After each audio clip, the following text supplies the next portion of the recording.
பங்குனி மாசம் நல்ல இளவேணிற் காலம் பழனிக்கு வந்தா உன் தெய்வீக யோகம் பழனிக்கு வந்தா உன் தெய்வீக யோகம் உத்திர நாளில் உன் உற்சவ திருத்தேரில் சிங்காரமாக உன் அலங்காரம் கண்டே அலங்காரம் காண நான் ஆனந்தமானே கைலாசன் மகராசா உன் வாசல் வந்தேனே குளிரான பன்னீரால் அபிஷேகம் கண்டேனே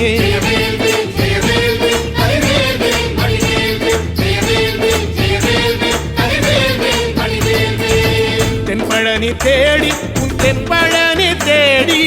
திருநீரு பூசி நான் ஓடோடி வந்தேன் திருநீரு பூசி நான் ஓடோடி வந்தேன்